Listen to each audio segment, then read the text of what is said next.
مدین پیا په مقام سره په ویګو کې د یو خاندان 14 کسان سواره و چې د پیا په مقام سره د بریک پیل کېدو له کبله. بسم الله الرحمن الرحیم. د نسوت کتونکو دی وخت سره یو افسوسناک خبر شریکو. مدین علاقه د پیا په مقام سره یو ویګو گاډي چې دی هغه لاندې کندې ته پریوته دی او داغه په نتیجه کې دی د یو خاندان 14 تنان چې دی هغه شدید چوبل شوی دي. د دې ټولي واقعې د تفصیلات لپاره موږ رابطه کړې ده په سید شریف هسپتال کې موجود بل همکار اسماعیل بابر سره. دغه نه تفصیلات اسماعیل بابر دغه راته وایي چې را واقعیا څنګه پیښه شوه، سید هسپتال ته چې دی څومره زخمیان وړي شوی دي او د زخمیانو حالت چې دی. جی سلیم اتر صاحب د مدین پیا په مقام سره په ویګو کې د یو خاندان 14 کسان سواره و چې د پیا په مقام سره د بریک پیل کېدو له کبله گاډه جوړ د تلې دی نو پای کې تقریبا 14 کسان او سخت زخمیان دي. دغه سخت زخمیان چې کوم دی د مدین مقامی هسپتال ته دو بوتلی وو او حالت کې د علاج معالجې هغه سہولیات نشته کوم چې په سیدو ګروپ اف ټیچینګ هسپتال کې دی. نو دا غینه تقریبا 12 کسان سیدو ګروپ اف ټیچینګ هسپتال ته راورسول چې داغو علاج معالجه روانه شو. په دې کې چې هسپتال انګامي توګه باندې سرجیکل ډاکټران، میډیکل ډاکټران، داسې ارتوپیډیک ډاکټران، ټول ډاکټران مطلب ټیم راغلی او هغه خپل مطلب خپل ډیوټي کوله. د میډیسن د هیڅ قسم تکلیف نه و، د مریضانو ته خاص سہولیات خو په دې کې چې ماشومان، زنانه او بوډاګان هم شامل وو.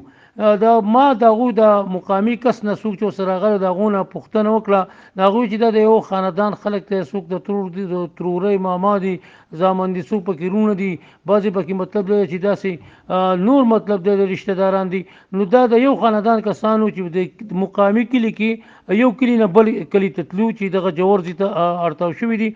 د هسپتال عمله خپل مطلب دی چې میډیسن اور سره په ټیم باندې ورکولو.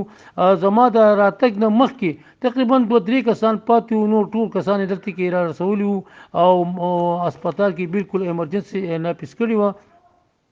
موږ د ایم ایس بو د ټول سټاف شکریا ادا کوو چې موږ میډیا ته اجازه راکړي او موږ دم داسې کوریج وکړو او د مریضانو مطلب د خدمت مطلب چې دوم کې مطلب د زمونږ هم د یو خدمت ته چې موږ قام ته وخیو. که زه لږ شانتي تاسو نمونه والما نو نمونه به د زنانه سي مکمل نه لما یو پکې موسمات ری او داسې توپیل او علیمه سید الله پیدامو صاحب خان او شریع الله خیر الله محمد خان او نور داسې کسان هم شامل وو.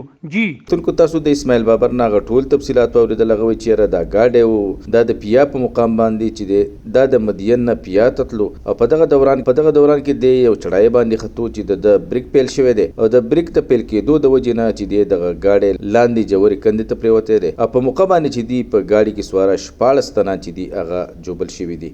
اسماعیل بابر دام زیاته کړ چې یاره ابتدایي تور باندې دغه زخمیان چې سیول هسپتال مدین ته چې دی منتقل کړي شو د اغه نه بیا 12 شدید زخمیان چې دي چې داغي حالت نازک دي هغه د مدین سیول هسپتال نه سید شریف ټیچینګ هسپتال ته منتقل کړي دي. هغه چې هسپتال کې ایمرجنسي ناپس شوی ده او د دغه جوبل کسانو علاج معالجه چې دا هغه په هنګامي تور باندې روانه ده. کتونکو دا د نن سوات تازه ترين د نور اهم او مهم خبرونو لپاره ګوري د نن سوات.